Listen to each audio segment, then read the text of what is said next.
And so when the opportunity came up for us to host our first Turkeyen Tain Talks for this year, we thought, okay, we want to leave the presidential candidates for those entities who are working with them for the debate on campus. But what else could we do that would involve the public and would be meaningful?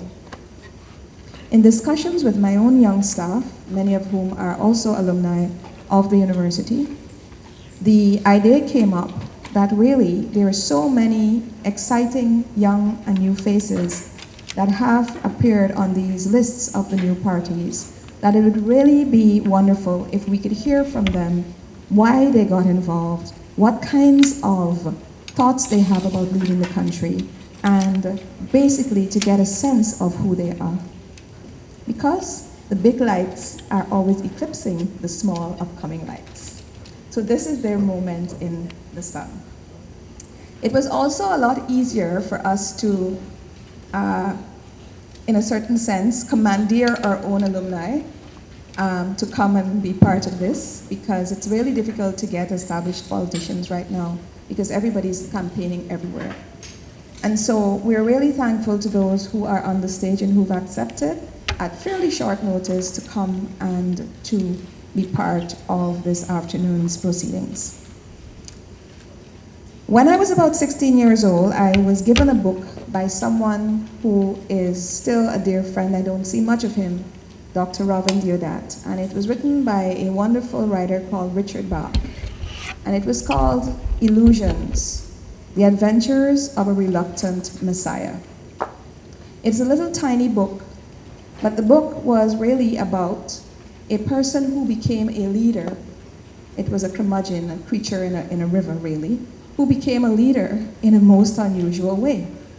And the story, in summary, goes like this: that once there was a river that had all these creatures, these amoeba, or whatever they were, living in the river. And one of them saw this rock, and for eons, everybody was passing the rock. And then all of a sudden, this one said, I want to know what is on this rock. And so he tried, or she tried, and finally got on top of the rock. And then all the other leaders, all the others in the river, saw this creature on this rock. And they thought that this creature was a special creature because here was this person or this thing on this rock when all of the rest of them were passing by. And eventually they started to worship the same creature who was just like them, who had just climbed up on this rock and got stuck there because they couldn't get back down. And eventually this legend came up about this great Messiah who lived on this rock in this river. The moral of the story is that, there are leaders who emerge in difficult circumstances because they have to. There are leaders who aspire to be leaders. There are leaders who never believe that they're leaders. There are leaders who people push to be leaders. 7 or 8 different types of leaders if you really look at leadership and really study leadership. And so in this moment, a very, very exciting but also almost frightening moment for Guyana, we want to understand who the next generation of leaders are. The university also wants to understand what we have done ourselves to create these people, and we really hope that we have imbued them and invested in them those values, those thoughts, that intelligence, the knowledge and the techniques that it requires for them to lead this country in the future. And so, this afternoon, it gives me the greatest pleasure, on behalf of the university and everyone else who is supporting this project, to welcome you here to our 22nd Turkeyen Tain Talks. Let the games begin.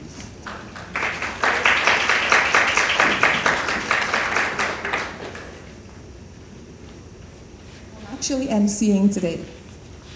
So the next person on the program is Sylvie Foyer, who is the resident rep for UNICEF in Guyana. Sylvie, as you probably know her, is now a household name in the university because we have been partnering with UNICEF for several years on very many projects. And when we were looking for a sponsor for this afternoon's event, I actually didn't think that UNICEF or any UN agency would be brave enough to actually work with us on this. But they said absolutely the voices of youth are important and we really want to be able to hear from them as well.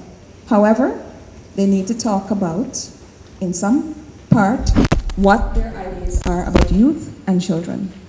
And so, I'm putting you on notice. You have to say something about what you think about youth and children. Otherwise, we're in trouble. But it really gives me a real pleasure to introduce Sylvie, the warm and very charming and very, very helpful resident rep of UNICEF. Please welcome her.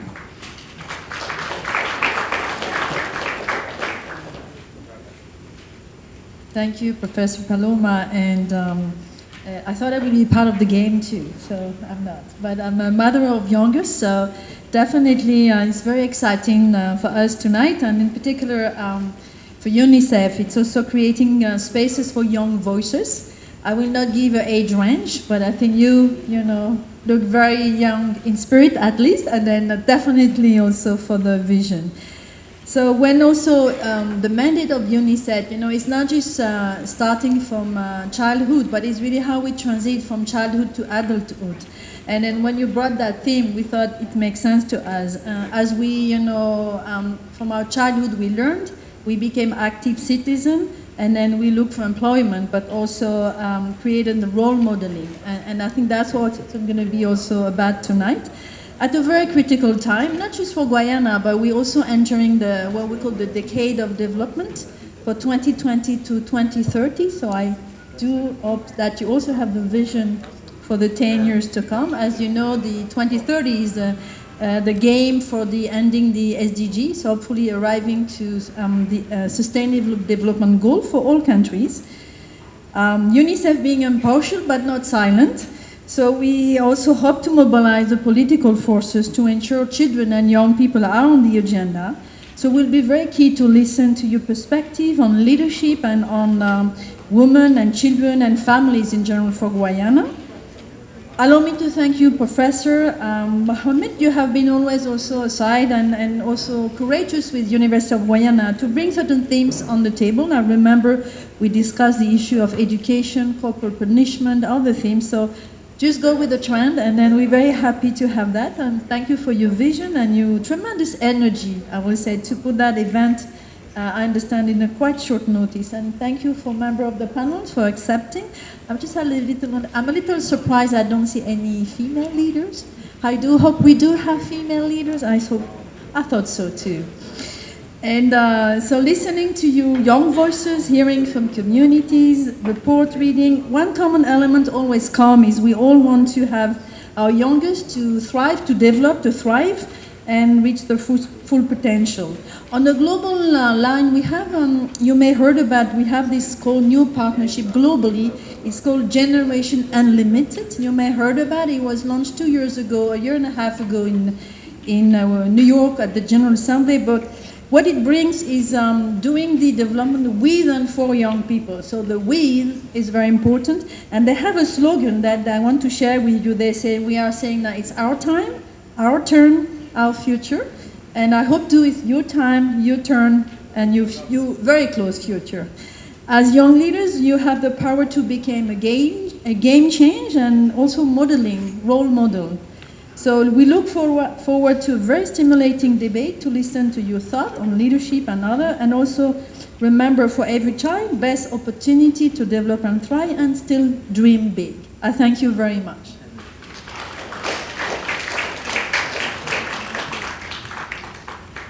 So, not to tell tales out of school, but one of our criteria was that you had to be under 40. We didn't check anybody's birth certificate, ID card, we believe them, right? So we are assuming that this criteria has been met, and they all look as if they are under 40 at least. Today our moderators are two young people as well. Both of them are alumni of the university. In fact, one is still a student. I'd like to introduce them now, and they will take us through the program from here. First, probably the only female other than me and Sylvie who will be on the stage today, and I do agree that that's not good. All right, but anyhow, we thank the guys for stepping up still. Miss Aziz, Natasha Aziz, who is a well-known radio personality. She is a student in the Center for Communication Studies, performance artist, a face painter of children, sometimes a clown when we have our children's party, jack of all trades, but quite a vivacious and wonderful young woman. Here she is, Natasha. And Mr. Norwell Hines, who presents a very, very good foil for her. Norwell is one of the most thoughtful and serious young men that I have met in my life. I often say to him, Norwell, you're too serious for such a young man. And so when we were thinking about who to put with Natasha, we thought, okay, she's going to liven things up and he's going to bring them down to the ground. And so here is Norwell. Over to you guys, and thank you.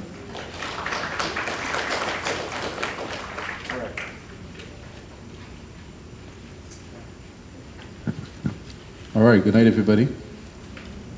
I'm not that serious, though. And you'll learn tonight I'm pretty fun. But I'm very excited. First, we want to thank the panelists, well, the leaders for coming out today. And because we have such an exciting time and we're going to hear from them, we don't want to spend too much time not hearing from them. So first, we want to ask them to introduce themselves.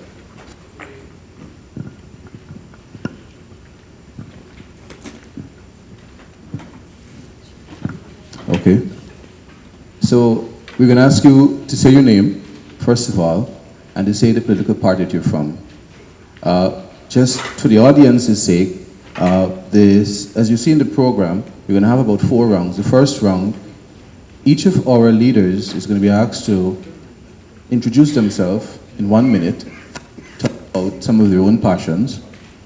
And the second round, which Natasha, my co-moderator, is going to lead, is going to some specific questions of them. Then we're going to ask you to ask them questions. And that is where it's going to get very intense. And I'm going to get very serious. I'm joking. So please, introduce yourself and your party, and then we'll go right away to your 1 minute introduction. So there's a timer, you're going to hear the beep. Everybody's going to get 1 minute in the first round. Good evening, everyone. My name is Carlos Gonzalez. I'm probably the youngest executive of a new and united Guyana.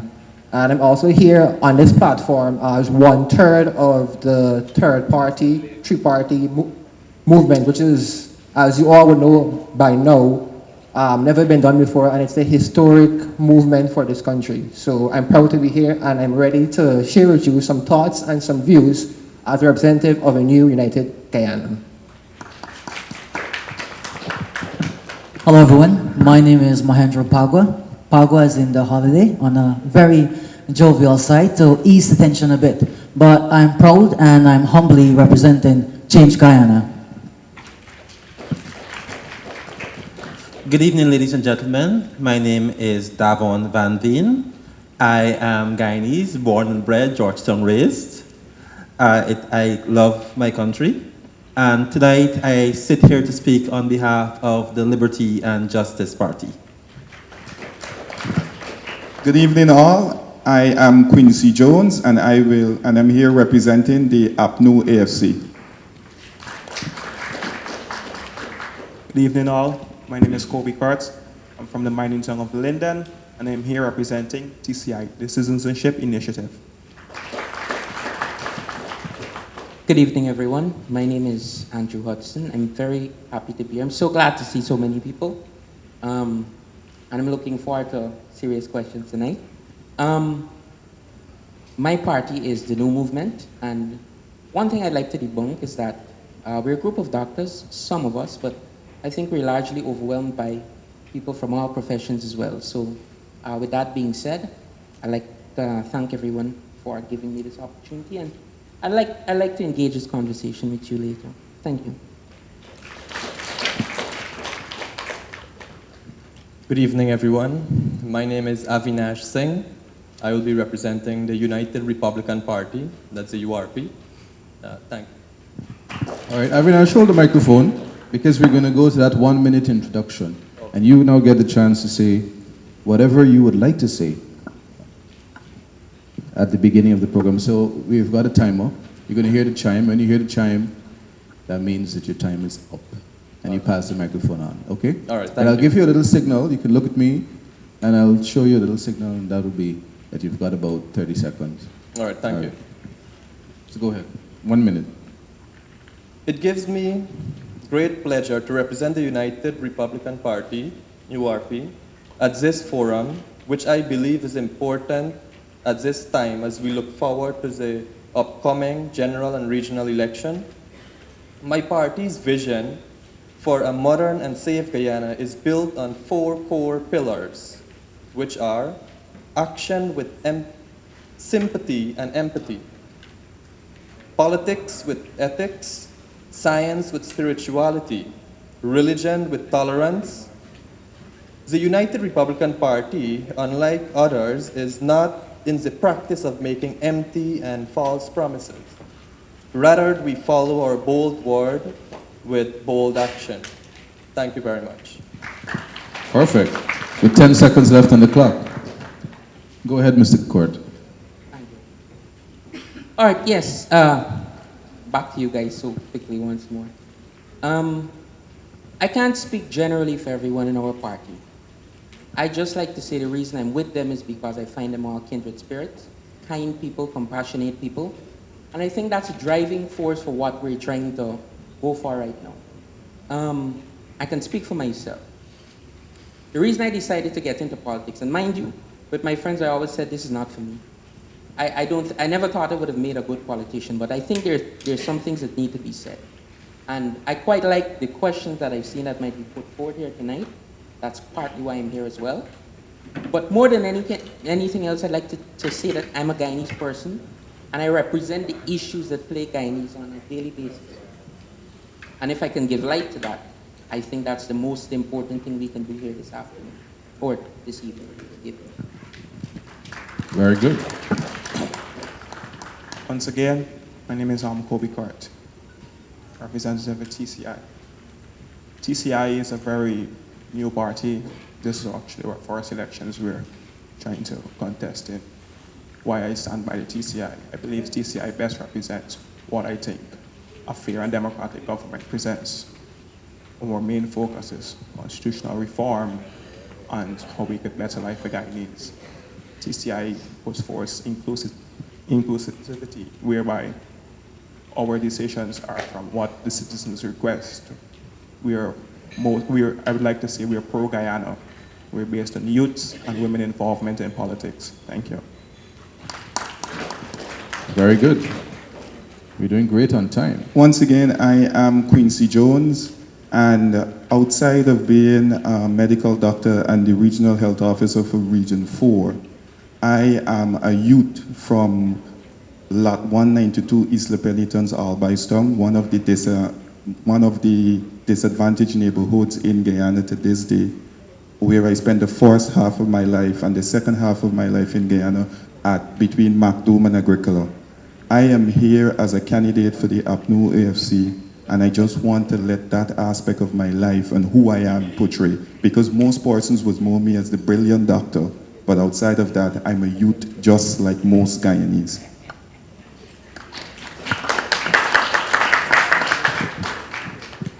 Hello, good night again. Davon Van Veen representing the Liberty and Justice Party. Guyana is broken. And if anyone wants to dispute that, then they are in denial. I have spent the last 30 years, well, 30 plus years of my life, living under a two-party system, and I am tired of bickering, the tribalism, the stonewalling. I want to see all that Guyana could be, the El Dorado, the breadbasket, the best place to live in this world.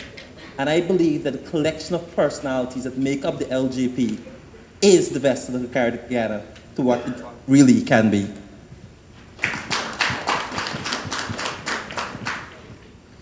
Guyanese have been longing for a change quite a while. We have been seeing and we have been living under two main base ethnical parties, and we have seen the negative consequence of these parties.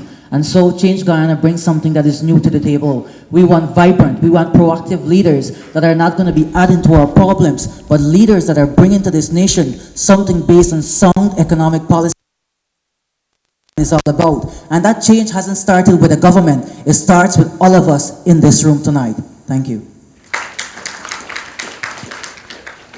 Carlos Gonzalez once again, and I represent a new and united Guyana. I'm with ANUG because as a youth growing up, I have always seen this inherent racism in common people, and I've always wondered why. We're such a loving people, but why do we hate and why do we fight? Why do we bicker with each other so much? And I wasn't ingrained with the philosophies of the older generation, so it was easy for me to come out of that thinking that was a part of Guyanese culture and to have an objective perspective of the flaws in our current system. And surprise, surprise, all of them stem from politics, from the political system, the structure that governs our society. It's flawed, it's corrupted, it's evil, and it needs to change. ANA represents that change, that philosophy, and we do it in collaboration with our brothers from the LJP and the TNM. So I am here representing that change. I'm the embodiment and the catalyst of that change to you here tonight. Wow, amazing. And everybody kept on time. That's a good sign to begin with. That we hear that these are leaders who at least respect the rules. So I want to thank them for introducing themselves, and it was quite powerful. We're going to move straight away into round two because it's already very exciting. So I'm going to invite Natasha, the first set of questions. Good evening, everyone. Welcome, welcome leaders. And yes, I'm a little disheartened that I'm the only female up here, but I'm going to be representing this evening. All right, so let's get straight into our questions. So our leaders were sent to the questions, and who would like to go first? Okay, so I'm going to read the question, and you guys have like 6 seconds to decide who goes first. Right? Okay, so question number 1. In 1 minute, share your thoughts on what makes a good leader. Share your thoughts on what makes a good leader. Who would like to go first? Well, I mean, I got a mic, so I might as well. Okay, so from my perspective, a good leader must be ferocious in his determination to his commitment to the people. He must be ferocious in the way he defends his country, in the way he represents his people's interests. Secondly, he must be calculating of situations, of his advisors, of hidden agendas with people he interacts with on a day-to-day basis. He must also be objective. He must not be biased in any one or any part of his population. He must love each and every one of his people equally and must respect their interests and their differences that make them unique. And finally, he must be proactive. He must not sit idly by while his own government is corrupted, while his own people keep his people, the common people, down in the darkness, down when they keep this wealth disparity growing between them, when they keep doing the things that they should not be doing. That's what makes a good leader. Thank you very much. I guess my friend leaves me no choice. We're going to take it off. So, what is a good leader? A good leader is someone who makes a difference in someone's life. Simple as it is. I could have decided to give you a textbook definition tonight, but I'm going to use a real-life scenario. Mr. Robert Badal, presidential candidate of Change Guyana, is a leader for this country. A man who uses innovation, technology, and sound policies to develop this country. And so, that is a good leader to start with. Someone we all can relate with. But more so, what is a good leader? A good leader is someone who doesn't wait once every 5 years to go to the ballot and put an X based on a party of their emotion. A good leader is someone who wants progress, development for their community. Thank you very much. Good night again. First of all, a good leader is transparent, and he has to lead by example. He has to walk the talk. He or she has to walk the talk. has a very futuristic vision, is willing to think outside the box, and can communicate that in very simple language to the people that follow them. Thirdly, a leader must be willing to take some of the blame. If something goes wrong, that is what a leader says. The leader must be able to say, the buck stops at me, I should have prevented this, I should have seen this. And a leader must also know his limitations. A leader needs to know when he is outside of his depth and needs to know when to ask for help. Thank you very much. For me, what makes a good leader is somebody who could mobilize and engage people and help them to understand and have a sense of ownership and responsibility of whatever the issue is they need to galvanize around to surpass or to meet that challenge. A leader understands the context in the situation in which they work in it. They understand that it is never a zero-sum game. There's no absolute winners and absolute losers, but it's about us working together to achieve the common good. Once somebody is able to pin that down, they would make a good leader. Thank you very much. Good night again. I believe a good leader is someone who's honest, someone who's charismatic, someone who understands each person they're leading, and someone who understands that in leadership there is no fixed way. You don't lead everyone the same. But most importantly, I believe that a leader is one who knows the way, goes the way, and shows the way. Thank you very much. All right, good night once again, folks. I can't give you a bucket list. I can't tell you that a leader is compassionate, a leader is kind, a leader is responsible, a leader is supposed to do good things, a leader is supposed to bring in prosperity. I can't say all of those things. I can't say this. The origin of the word to lead means to go first. That means that that person, without seeing a way, will make one. And in doing so, they will make mistakes. They will be held accountable for those mistakes. But at the end of the road, that leader should be able to stand up, and by their mere presence of just standing, the room decides to follow them.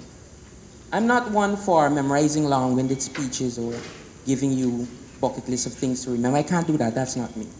But what I will say to you is this, and just for the sake of, because we're all males up here, our presidential candidate is a female and the mother, so this beautiful thing, just to make it a little more light in here. But what I can say to you about leadership is that we need, more than anything else, leadership that is sustainable. Thank you. Thank you.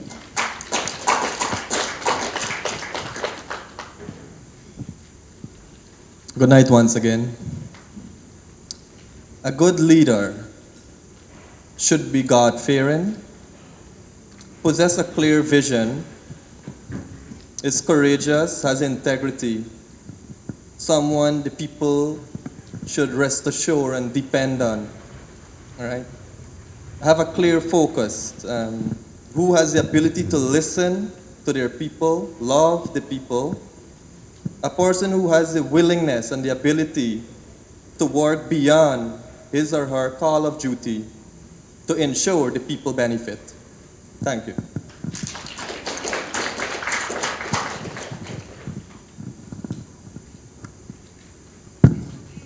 All right, please give them a big round of applause for the first round of questions. The first question in this round of questions. I think they did a fantastic job. So we're still continuing on the question of leadership. And again, you've got the option to decide who goes first. So, anybody want to volunteer? You want to do that again? You want to do that again? Maybe. Okay. So you're going to start again? Okay, no problem. So, Avinash, in your view, what kind of leadership does Guyana need now? And again, you've got 1 minute. Yeah. Firstly, Guyana needs a leader who is honest, sincere, who will deliver, whose integrity is unquestionable and above reproach. And beside that, as I hear my colleagues here had mentioned, various definition of leaders and so forth, we need a leader who will expound a lot on issues that affects the people rather than the welfare and well-being of his or herself alone or his or her family, but the people interest at heart. Thank you. All right, so when I looked at this question, I thought a lot about it. And the first thing that came to me is because in this period of time we have a new, supposedly, a new economic growth that's supposed to spur us into some beautiful future. But what I also looked at is the fact that we've had no president, probably except for Mr. Burnham for some time, seeing that we had all that bauxite revenue and stuff coming in. We had no president that had the sort of prosperity financially we're going to have soon. So for one, that person must be a visionary, because we must understand that oil is a beautiful thing. It is also a resource that is going to end. It's going to end at some point. That means that we need somebody who can create productive industries that will take that revenue and put it into somewhere else that is going to eventually produce money for Guyana. I think we have a population of a little bit over 750,000. That should be a relatively easy feat for Guyana. Thank you so much. Good evening once again. I believe at this time Guyana needs a leader with vision, a leader who is democratic, a leader who puts Guyana's interests at heart, that connects with people, a leader that feels, and most importantly, that wants to see Guyana progress. Thank you.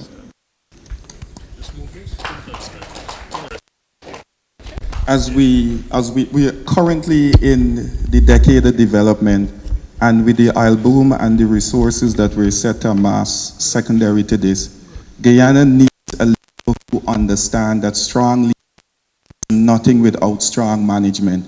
Because even though leadership is about galvanizing to a central vision, strong management is needed to ensure that the checks and balances and the economic machinery is in perfect order to ensure that Guyanese benefit from this oil boom. We also need a leader who understands that the story of leadership is not the legend of the lone warrior. It's not about that one man that comes in and saves the day, but it's about teamwork and getting all parties involved to work for the good of the people. And I believe we have that leadership in President David Arthur Granger.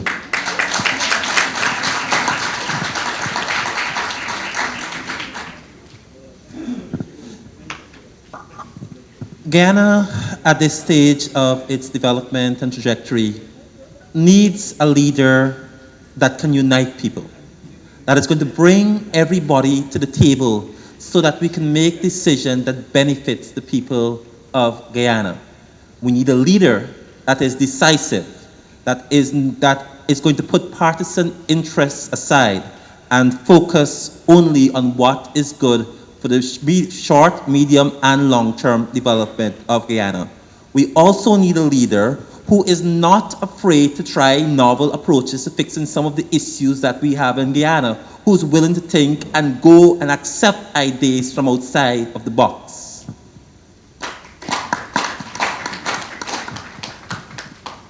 Guyana needs a leader that can take us out from underdevelopment, stalled progress. We say progress, but is it really progress? Whatever we see, is it really development, or is it something that is window dressed for it to look good while we suffer at the end of it? The question is, Guyana needs a leader. With the oil boom, yes, but we need a leader who can take that ExxonMobil contract and renegotiate it all over again. We need a leader that can stand for our people. We need a leader that is not corrupt, a leader that is free and fair for all and doesn't cast the blame on the other side while the people suffer at the end of it. It's all political tactics, yes, I agree. I blame you, you blame me. That's how they divide and conquer us. But guess who suffers? It's you and me. Thank you.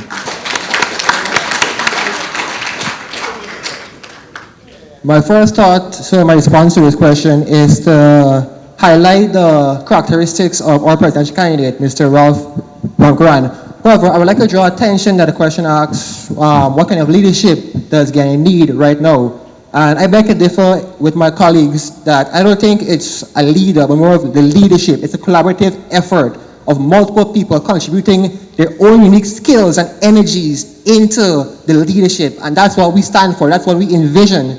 So some of these characteristics that these people need to enshrine, they should be the bridge between the two worlds that have existed simultaneously and independently of each other.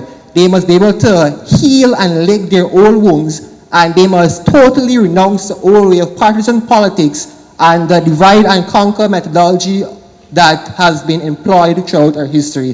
That's the kind of leadership we need, and I do believe we have that leadership contesting the elections right now. Wow. Wow, talk about a serious panel and serious conversation. It's amazing. You know, a lot of the themes in what you guys had to say was about management and about innovation. It was about really consensus building and those things, which is really skills. So first of all, again, who is going to take the challenge and be the one to go on the rock in the river and start the next round, the next question? Come on, somebody. We could go the same way again, but it's okay. It's up to you. But with the next question is going to build on what you just talked about. And if you envision this future in which you're in government, which portfolio would you want in that government? And tell us why. Again, 1 minute, and who wants to go first? Well, I'm going to start first. Come on, somebody go on the rock, please. Somebody, you're taking the rock. Okay. All right, fair enough. If I had any portfolio in the next government, ideally, once my ideal situation of the political system is achieved, then I would accept a portfolio. But if I had one, if the system is achieved, then I would possibly go for something like the Minister of Youth. Reasons being that as a youth myself, I resonate with the young people. I would be able to implement reforms and policies that would spearhead every class of youth in the country. I would see that I would have the capacity, the resources, and the authority to manage the system that we initiate, that we bring about change to ensure that it's transparent and that it enables the impoverished youth, the disabled youth, the slow learner to achieve practical skills so they can be productive adults in the future.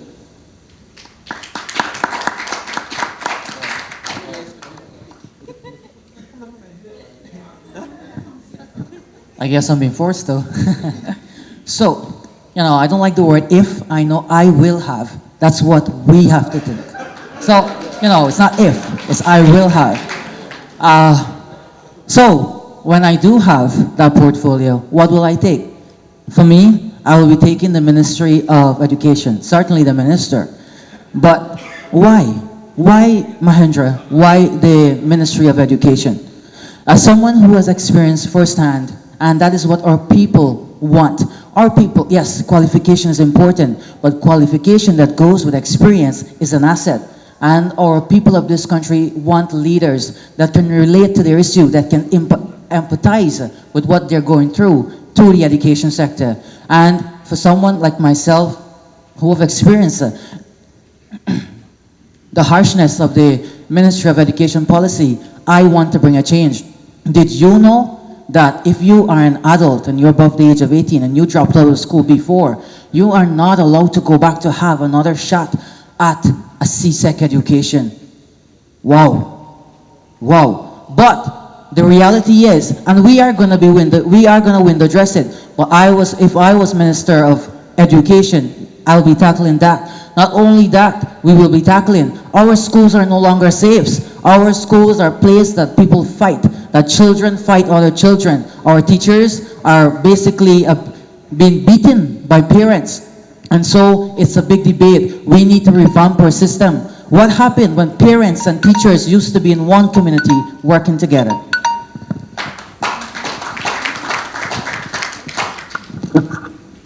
Quickly, just a gentle reminder just before you continue. This is getting really hot up here. I think I need to stand a little bit.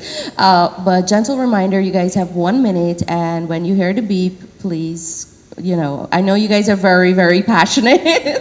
I figured it was a phone alarm, but thank you. Right, so that's the beep. All right, so let's go this again. And who's the next person? Okay, great. Well, I will be the next Minister of Education.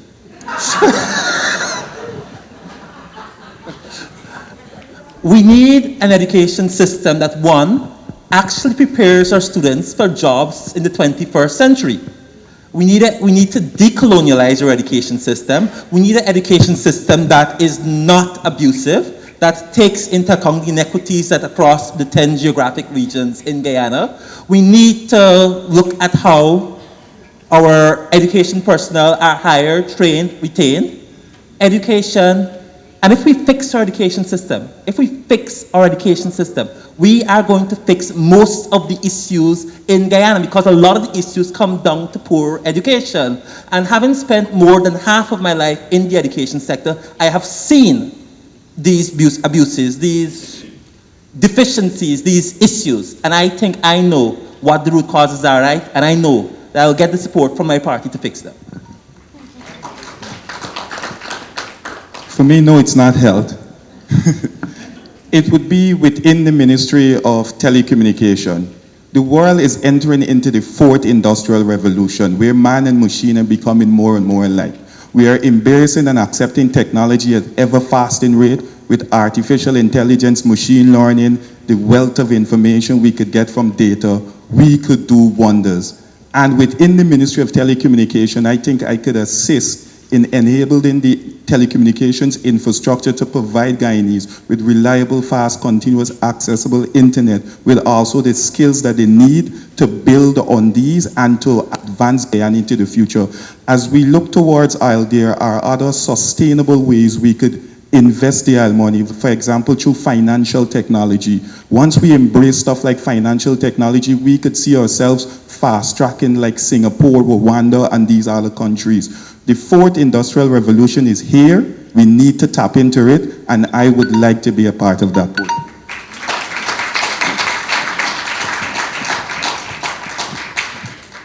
If I'm to be given a portfolio, I'd want to work along within the Ministry of Education.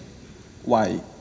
Within the Ministry of Education, it gives you a chance to deal with youth and to develop Ghana's culture. But why the Ministry of Education? I think our education system, like my colleague mentioned, is decolonialized. It's outdated. Look at a car, how a car was made 60 years ago. Or look at a phone, for example, how a phone was made 60 years ago. Look at the classroom that we sit in on a daily basis from 60 years ago to now.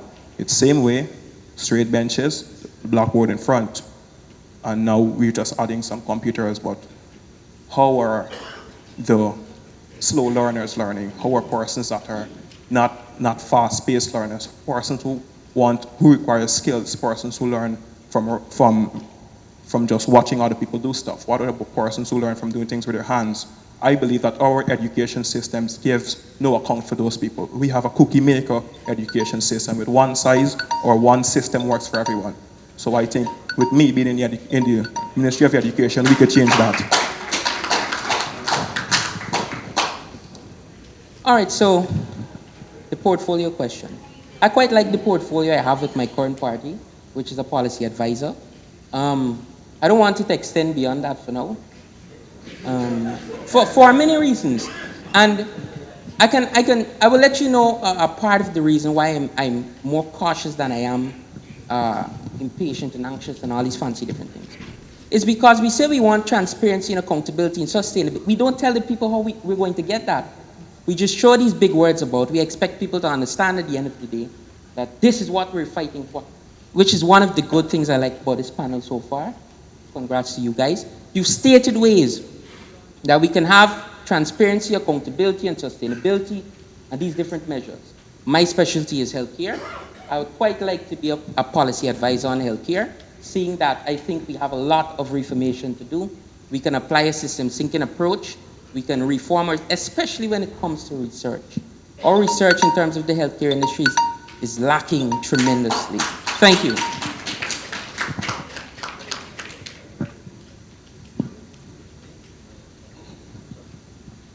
So the portfolio question again. I choose Minister of Agriculture, not because I'm from Barbies, because agriculture is the key to the country's development. I would work with the United Republican Party vision for agriculture in a modern and safe Guyana. We all know that agriculture has brought us thus far, and a strong indigenous food production program has important economic development, or advantages, I should say. So with that being said, agriculture has brought Guyana thus far, and we need to focus a lot there on agriculture. I know we have the new project with oils and so forth, but yet agriculture, as a lot of you guys know, is Guyana's backbone, so to speak. Thank you. Thank you very much. And I must say, imagine all of these bright, young, upcoming leaders forming their own group. What do you think is going to happen? Yeah? They should. All right, so thank you, gentlemen, so very much. Very, very heated, very informative, and it's great to know some of your ideas. All right, so we're going to continue the zigzag method. Wonderful. So the next question is, what do you think the top 3 national priorities should be in the next 5 years and why? I'll repeat. What do you think the top 3 national priorities should be in the next 5 years and why? Who would like to go first? Same method. So you guys have 1 minute. 1 minute? What? 1 minute? Okay, so you guys have 1 minute, 30 seconds. I'll repeat the question. What do you think the top 3 national priorities should be in the next 5 years and why? Would someone else like to go? Start in the middle. We have a suggestion. So, who would like to go? Okay. 1 second. So Okay, go right ahead. I would say, first off, education.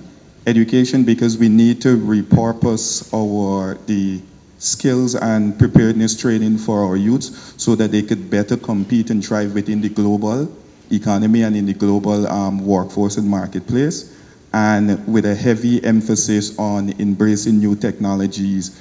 For example, we're in the 4th industrial revolution. Coding was a big thing. Now you don't necessarily need to know to code because the AI could always code for you. So it's about empowering our children with the knowledge to be disruptors and not just followers or think, and empowering them so that they could think outside the box. The second would be infrastructure. Infrastructure is because we need to continue to ramp up the infrastructural development that we've been doing over the past 5 years. Roadways, as we know, are veins and arteries. They open up areas that were previously disadvantaged to the access to marketplaces, for example, farm-to-market roads, so persons could get their produce out, so we could build more safe, more neighborhoods and communities that are designed for health and better allow persons to live a secure, safe, and meaningful life. And third, I would say youth would be the third on the agenda to really strengthen our youth's footing. No, finish your sentence. Go ahead. Finish your sentence. Oh, to really strengthen our youth's footing so that they could be able to contribute in a more meaningful way to the overall development of Guyana. Thank you very much. And just before we continue, I would just like to thank you guys for being so respectful to each other and to the members of our audience, as well as we are streaming live currently on Facebook, so you guys are international as well. So thank you very much. Can we please give them a round of applause?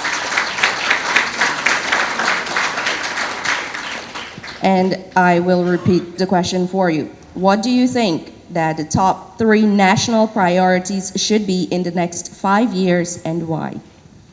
Well, as my earlier, following from my earlier question, it should be first education. We need to fix our education so that no child feels neglected in our system. No child who feels that because they have a different type of intelligence, that they do not belong in our system. We need to fix our education system so that everyone can serve Guyana to the best of their ability, that when they finish school, they're able to do that. The second priority is we need to fix our justice system. Our justice system goes with the old saying, delayed justice is no justice at all. Recently, we had a case where after 9 years in jail, a man has been acquitted of murder. How can you look at a person in the eye and after 9 years tell them, you know what, you did no wrong, but you just lost 9 years of your life? We need to fix that. We cannot have civil cases going on years and years and years long after people are dead. And the third issue that we need to look at is infrastructure. General infrastructure across Guyana that are going to link communities, are going to improve access to markets, are going to improve tourism. A lot of people do not visit Guyana a lot of Guyanese do not visit the inner parts of Guyana because access is somewhat difficult. If we're to build infrastructure that makes that access easier, we are going to have a lot, internal tourism market is going to increase quite somewhat. Thank you. Thank you very much. To our next panelist, what do you think the top 3 national priorities should be in the next 5 years and why? The top 3 priorities for the next 5 years should be, firstly, job creation.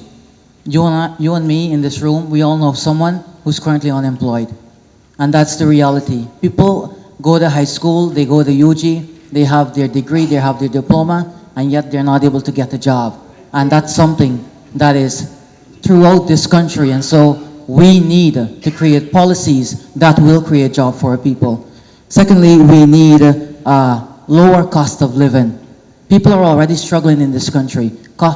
There is no job for people, and yet they're struggling with the everyday life. However, cost of living is still high. That is why we need, under a Change Guyana leadership, to reduce the VAT so that people can buy more and put it on the table. Fathers are struggling. Mothers are so helpless with themselves. We need to understand that is a problem. And lastly, we need to understand that leadership should be focused on for the next 5 years, because we need leaders that are not corrupted. We need leaders that are transparent, that can show the public that, listen, when I'm elected into office, I don't get rich overnight. I am there for you and only you.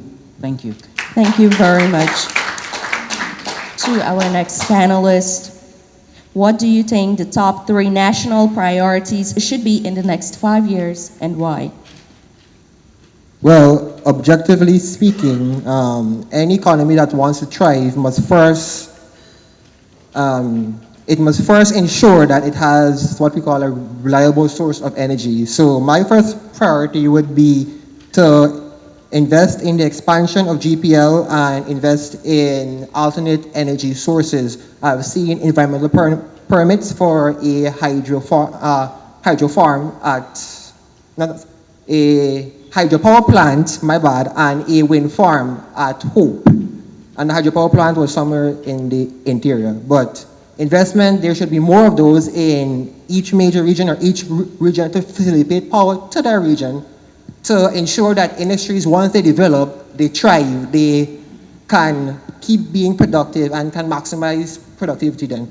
Secondly would be broad-based educational reform, curriculum reform that entails the elimination of purely theoretical skills and subjects and becomes more inclusive of practical skills, life-based skills, skills such as how to write a CV, how to speak in public, how to network, things like this that would be of utility in everyday adult life. So when these youths leave school, when they drop out to school, or when they graduate, they have some safety net so they can ensure that they transition smoothly into adult life.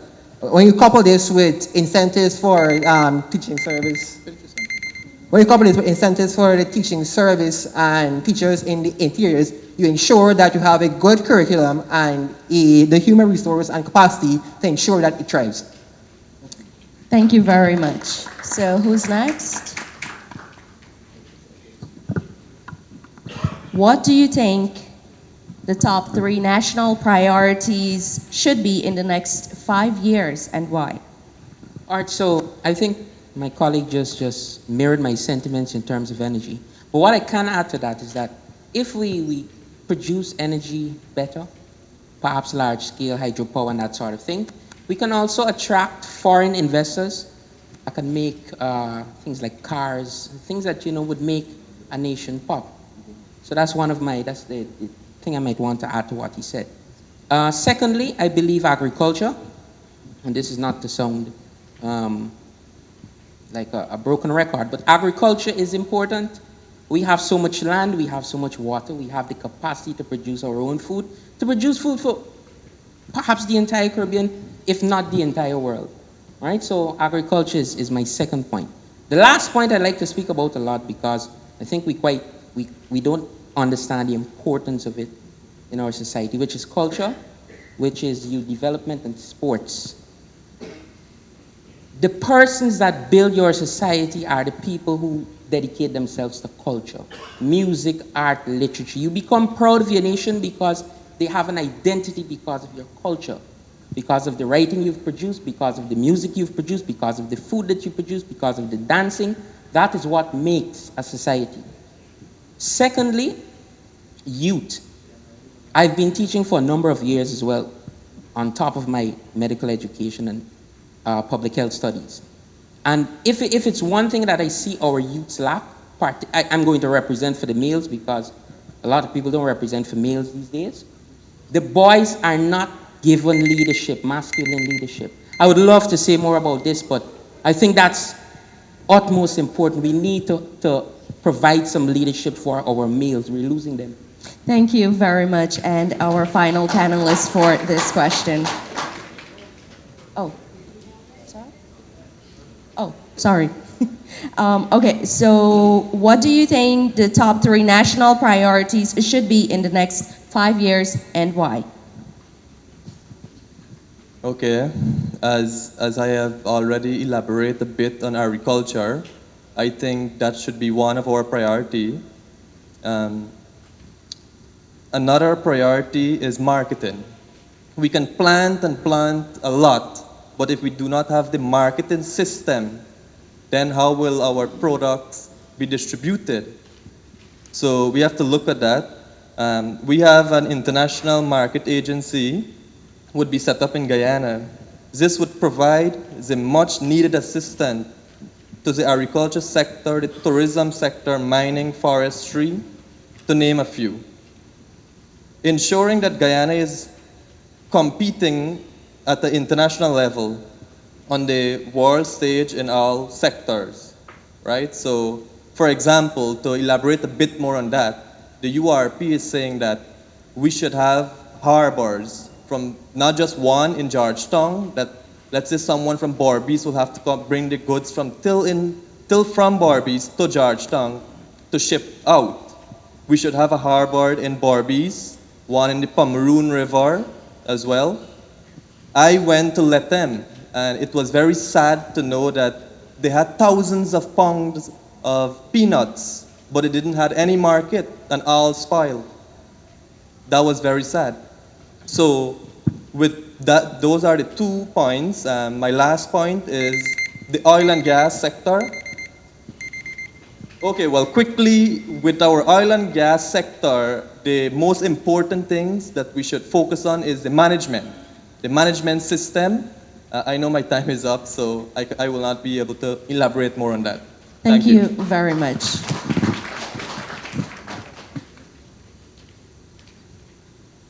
Okay, so audience, just before our final panelist goes, at the end, remember you guys are going to have an opportunity to interact with these very smart, I say smart leaders that we have up here.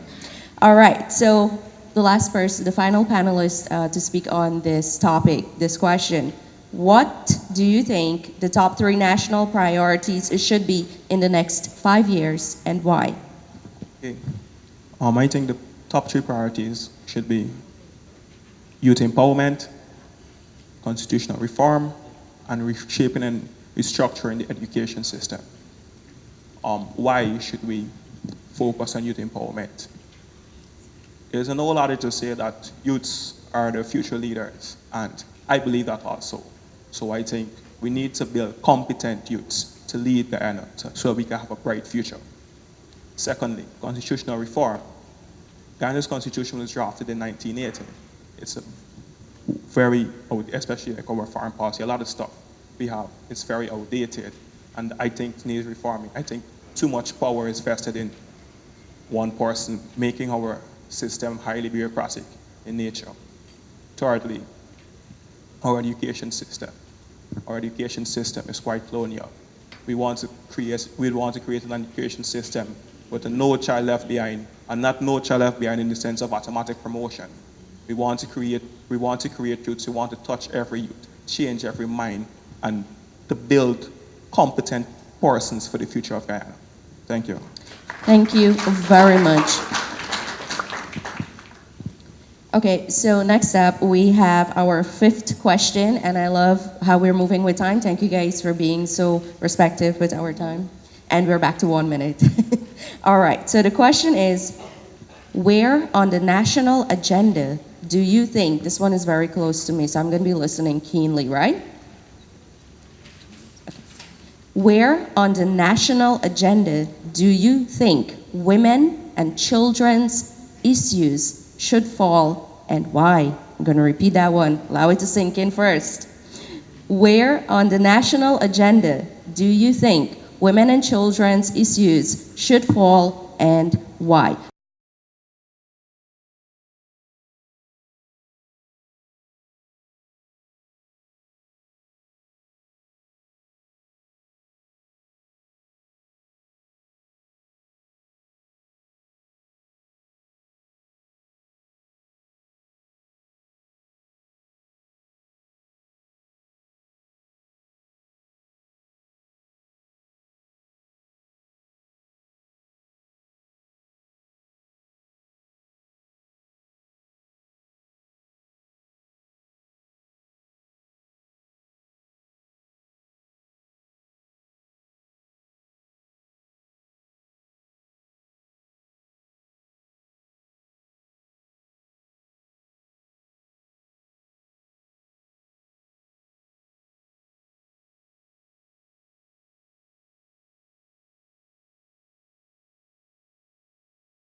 Women and children have been and will continue to be vulnerable groups in the Guyanese society as long as the culture that facilitates the ills against them persists. Guyanese have fail to do anything to address this culture, but rather allow it to permeate and seep into each successive generation.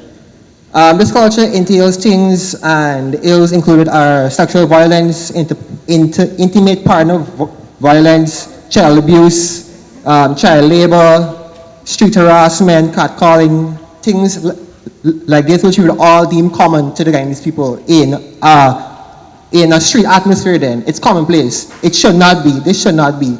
These people are the future of our country. Children are literally the future of our country.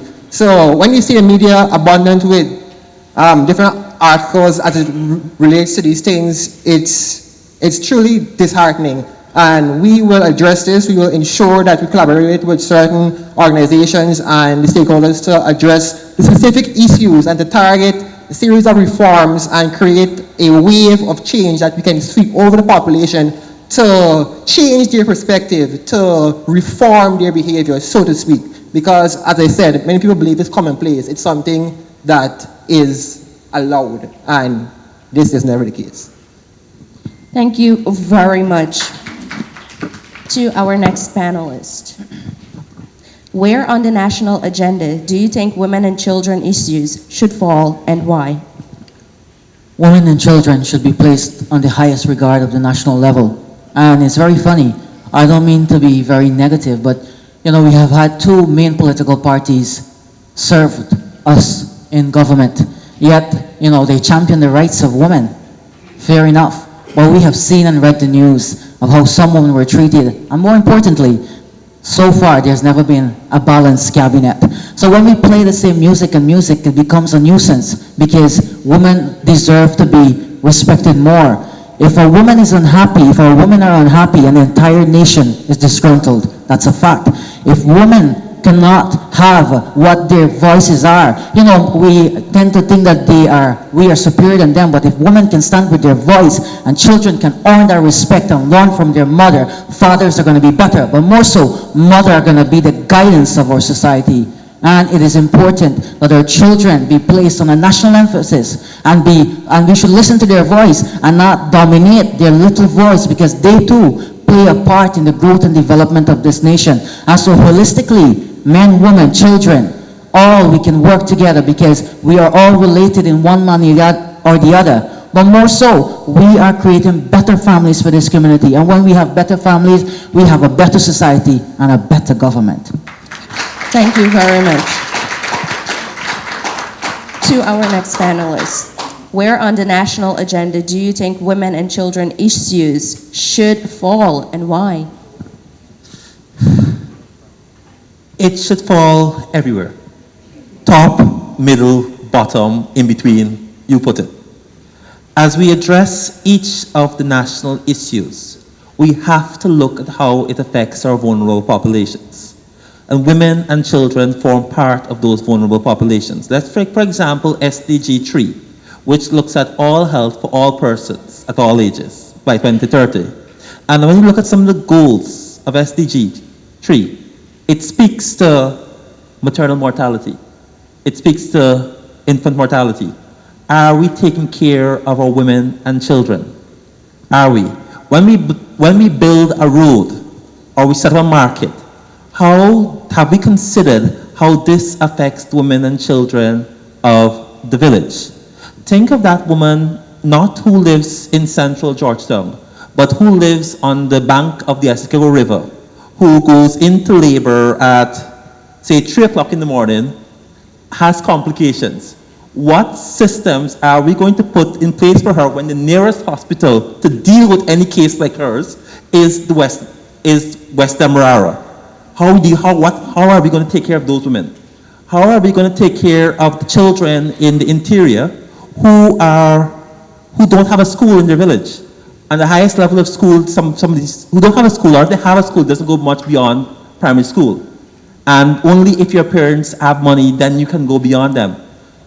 How can the country develop if we're neglecting our children and women who live in these remote villages? So everything that we do, we have to take into consideration. How is this going to affect women? How is this going to affect children who are going to take us, who are going to be our future leaders? Thank you very much.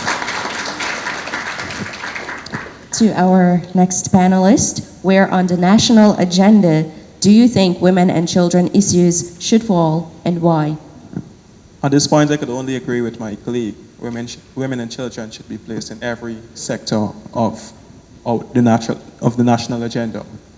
Women are not only tasked of being women in society, but women help to shape the future, and children are our future, so they should be placed to the top.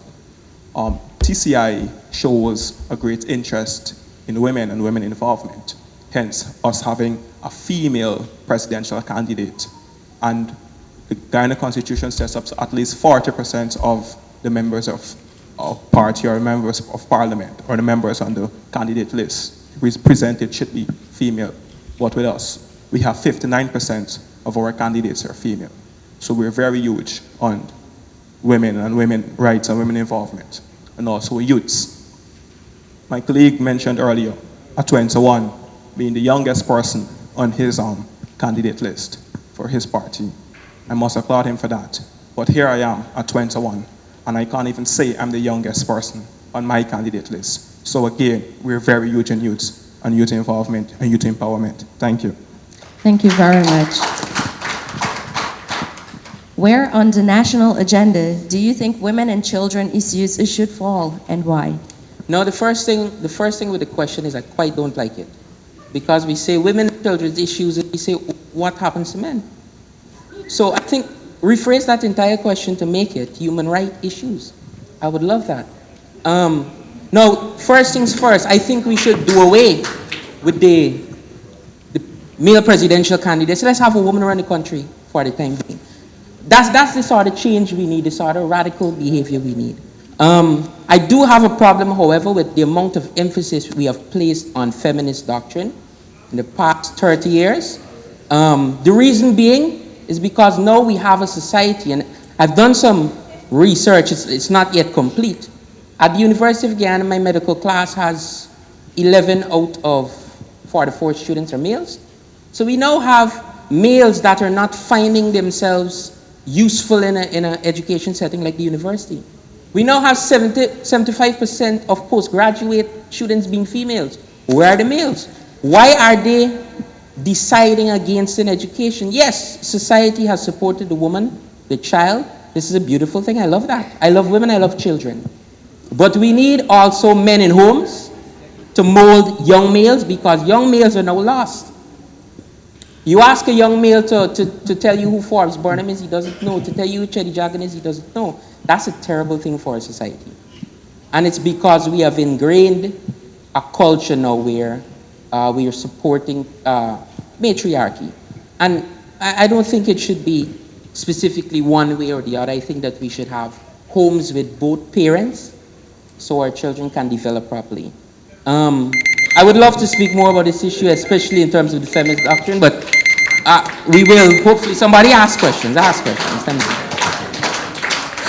Thank you very much. And you guys are doing really well with the time with this question. Okay, so to our final panelist for this question, where on the national agenda do you think women and children issues should fall and why? Okay, I will focus directly what the question is asking. I think women and children issue should be given top priority, because children are every nation's future, and women are generally tasked with the responsibility of nurturing and molding our children. Thus, empowering women would ensure a strong future generation. And women is so important that if it wasn't for them, I myself or neither one of you would be here. So, with that being said, that alone should say how important women are, and we should respect them, and they should have equal rights, so to speak. Thank you very much.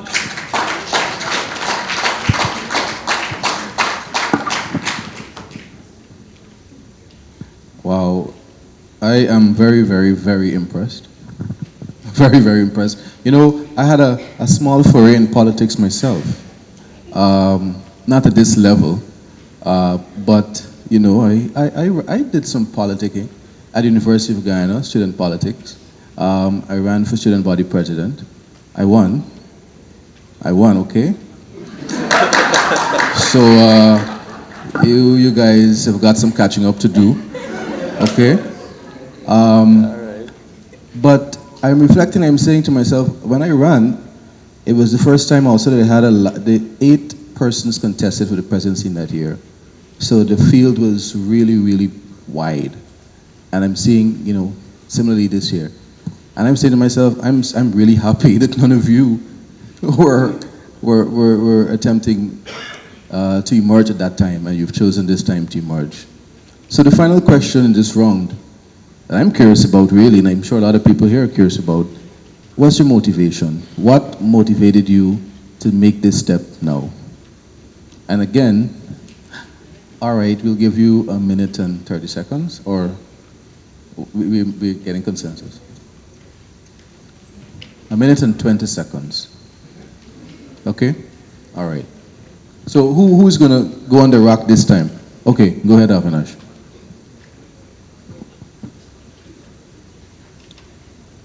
Okay, my key motivation for deciding to step forward at this time, Guyana, having found itself in a socio-economic crisis, is in dire need of leaders who have the acumen and the ability to craft the answers to the problem. Having had the privilege and the opportunity of working closely alongside our leader, Dr. Vishnu Bandhu, and serving and observing the selflessness with which he serves, and coming to the realization that I, myself, as a young professional, have a lot to offer, I decide to follow in my leader's footstep and lend myself with all of my talents and ability to aiding and righting the wrong that plagued our society, to being part of the solution to what ails Guyana. Thank you very much. Thank you, Avinash. Who's going to take the mic? Okay, go ahead, Dr. Hudson. All right. The first thing that made me decide to take a stand is, first I wanted to support my friends who are taking a stand. I think they're outgoing people. I think they're very kind people. And I think they mean well. So that's the first thing that spurred me. The second thing, I was watching, I can't remember the fellow's name, but he was saying that Guyana now has a problem where to some extent we've lost our humanity in the struggle for success. Which means that the example he used, I think, was somebody was crossing a pedestrian crossing. And nobody wanted to stop at the pedestrian crossing, even though it was raining for that person. A bunch of cars just made the person wait in the rain. And I think everyone in here has a similar story like that, where Guyanese are so after a struggle to survive and succeed that they've misplaced their humanity to an extent. Now, I don't want to give myself big brandishing labels and this sort of stuff, but I am here only to give voice to some of the things that need to be said. That's all I want to do. And we all, as Guyanese, have an innate need to serve, and possibly that's that innate need coming out of me right now. Right? So that's all I have to say. Thank you. You want to go next, or you want to pass it down? The question.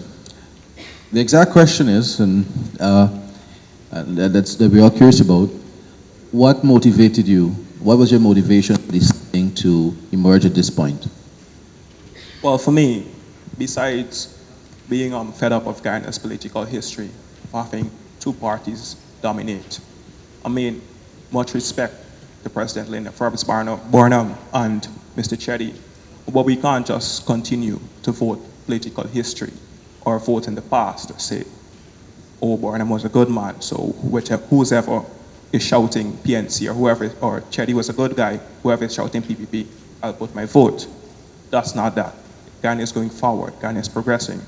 As a youth, I've studied, I've looked on at both sides, and what I've noticed is a flip coin. One side is, both sides is the same game is being played, just with different players. And I think that we need new people. We need a different set of persons. We need youths. We need persons who's pushing Guyana forward. And I think myself, along with other persons from TCI, we could represent Guyana, and we have Guyana's best interests at heart. Thank you.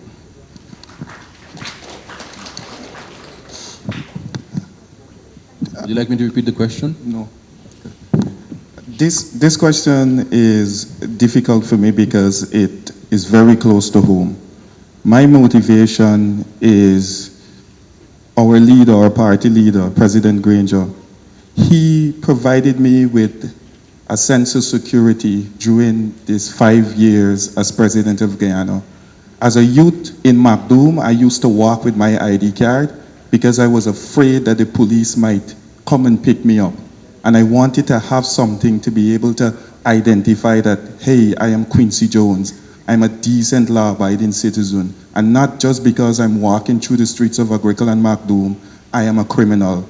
And through the David Granger-led administration, that security was provided that I no longer feel the need to put my ID card in my wallet every time I leave the home. It's for my mom, Orlin Jones, who, despite winning a scholarship to study at Tutorial High School when it was a private school and got 9 GCEs, wasn't able to realize her dreams of furthering her study in chemistry. And now that she has her daughter and her son, both university graduates, it's for the little kid in Albystone who would have to walk around a corner to some less than 5 years ago to go into a yard with a bucket to fetch water from a pipe that isn't covered properly.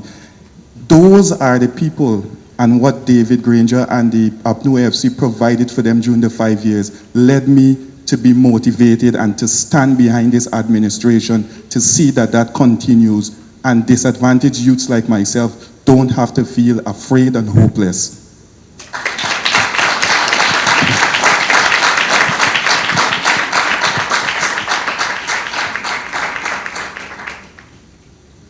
Would you like me to repeat the question, Mr. No, Van I'm Veen? good.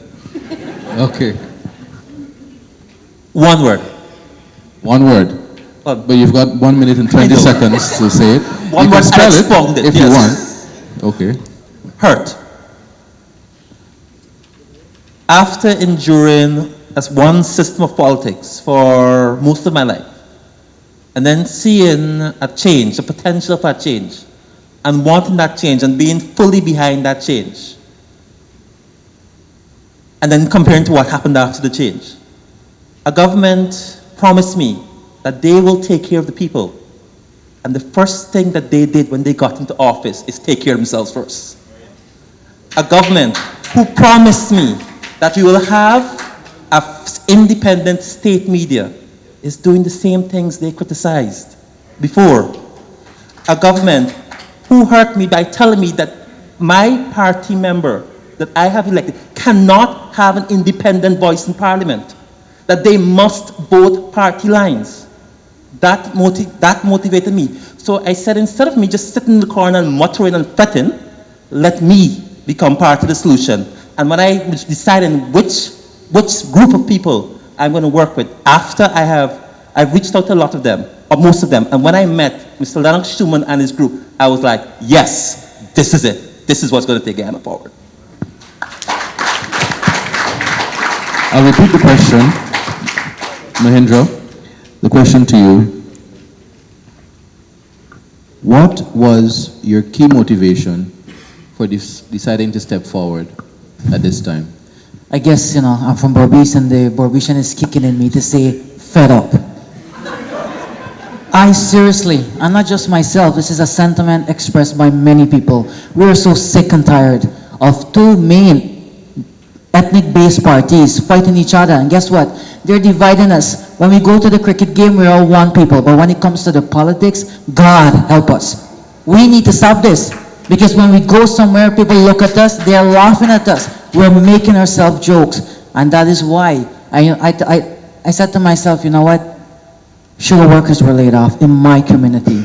I've seen people suffer brutally at their hands, and I'll say this, our politicians, I don't call them leaders, our politicians are the H word, hypocrites. They tell us one thing and they do the next. And then we support them based on how they look like me or how they represent like me based on a certain texture or complexion. That should stop, because if we want our children to do better, it has to start with us. And if we want to make that, you and I need to be change makers.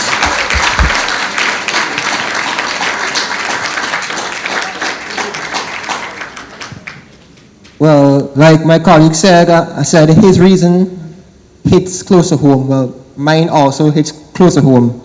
Imagine a young boy who stutters and has a lisp, and his aspiration is to become an attorney. Every day of my life, I was faced with people telling me that you can never speak in public, you can never go to court, you can never represent anyone, you'll be a laughing stock. Imagine how that impacts you. And then I've had to fight my life to get out of that phase, to prove them wrong, to struggle and claw and fight bit by bit. And then I realized that I want to be an attorney to help people, but at the same time, it's for the money, right? But at the same time, I realized that who really helps people, who really controls or influences or impacts how people live? And then I realized that it's the politicians.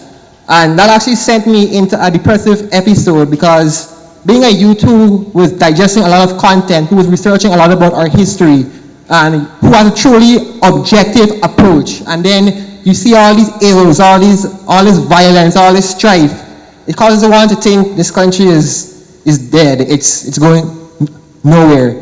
And then as a youth who wants to change that, you're already stuttering, you already got to make a whole party by yourself, find other youths who like either PP or APNU, and it was truly an insurmountable obstacle. And around the same time, I was introduced to a youth conference held by ANUG. I went into it expecting, oh, this joke was going to be just like everybody, I was just talking the same thing. And boy, was I amazed. Their policies aligned with my own unbiased, objective perception as an outsider to the atmosphere. Their policies aligned with my own vision, with my own thinking. And they won me over from day one. And I have remained faithful ever since. Thank you so much. Wow. Well, this is amazing. You guys are on the edge of your seat. I can see that. There are lots of questions. We're going to get to the questions. We're going to give you all an opportunity to give your final remarks, your final thoughts in 1 minute. Unfortunately, only 1 minute. Again, the option is there. Who wants to start first? Thinking about who will get the last word. So, you know, this is a game in strategy too, right? So, anybody wants to jump up first? Who's going to go first? Who's going to go on the rock?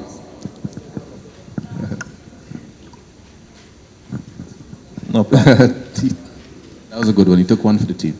Well, first of all, in concluding my remarks, I would like again to thank the university for this opportunity.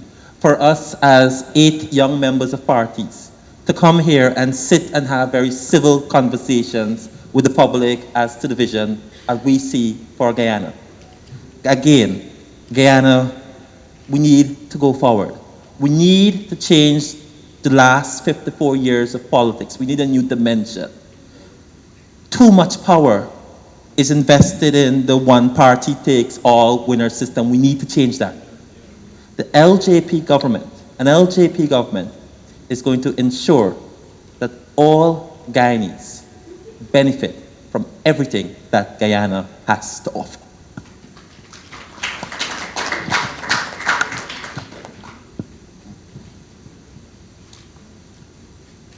For me, my closing remarks is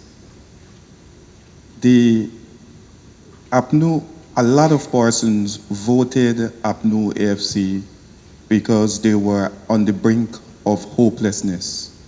And they saw great hope in APNU AFC to bring about that desperately needed change.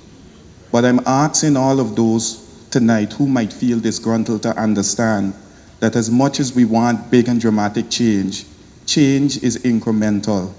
It is in keeping with the Guyanese frame 1-1 Dirty Bill Dam. It is brought about by blood, sweat, and tears and a desire to change things for the good.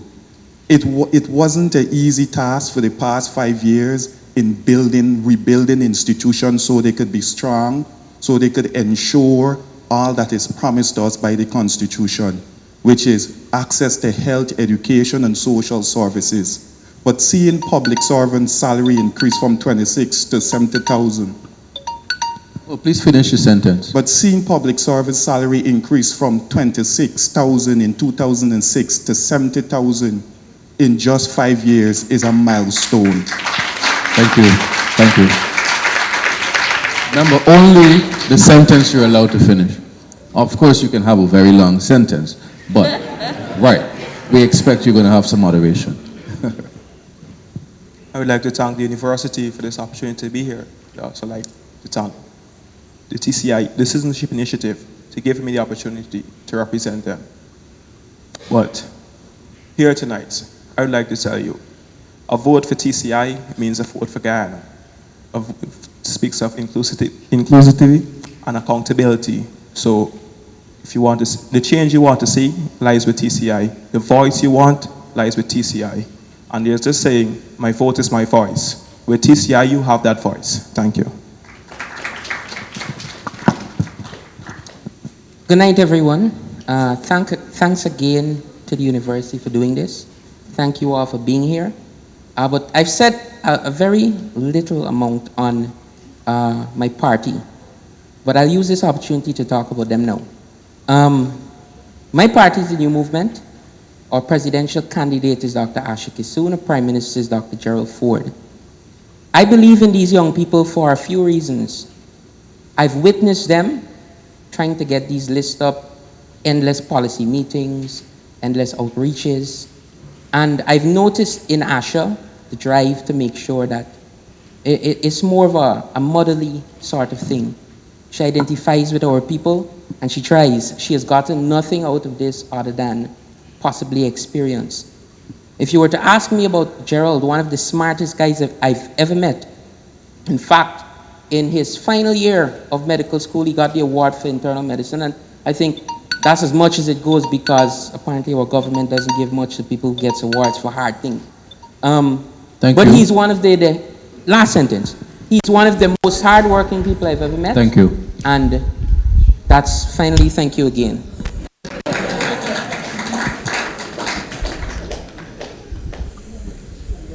I must thank the university for giving me this opportunity to be here, and thank each and every one of you to be here as well.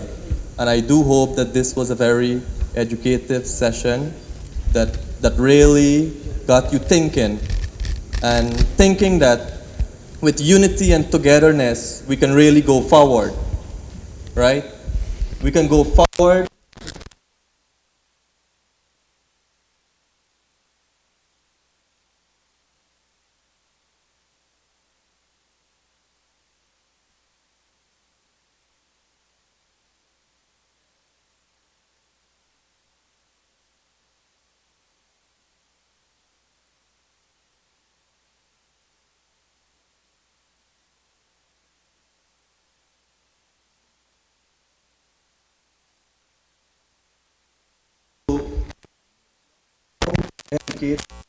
We should think for ourselves, and we should Please finish your sentence. yeah, and we should vote, right? We should vote, we should exercise our democratic rights. Quickly, I just have one more sentence. Thank you very much. Thank you all right, thank you very much.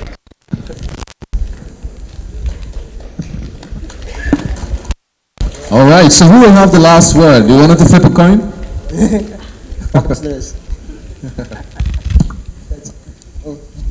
Oh, you see the strategy. Pass the phone. Fair enough.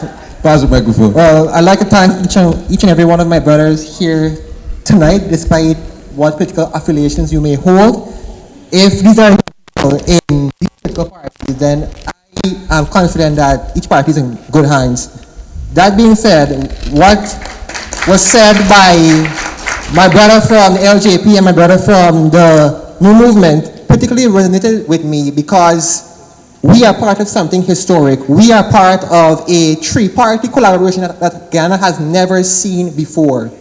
We will make your votes count if you so choose to vote for us. based on our utilization of the representation of the People's Act. Because any surplus votes that each party gains will be pooled together to be counted for seats in Parliament, so we may hold the balance of power. We may compel the two parties to work together. We will ensure that your interests are represented, and we will be your voice we will be the voice for the voiceless in Parliament. Thank you. And Mahendra, the last word. I'm going to stand for this one as a respect. I would have done exactly the same thing. Yeah. I'm telling you. Last man of the match. So, when I say dear land of Guyana, I feel a sense of patriotism. I really do. It makes the hair on my hand groan. And you know what? I'm not pro-opposition.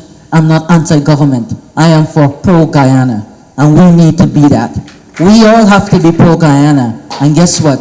Development happens when we become pro-Guyana and not against policies and development agendas. We need to stop voting based on race. We need to stop voting based on what is good for us personally. We have to vote for some economic policies, good decisions, and guess what? Change Guyana represents that. Change Guyana is a revolution starting today and ends tomorrow. Not ends tomorrow, but continues the next day. I'm very impressed.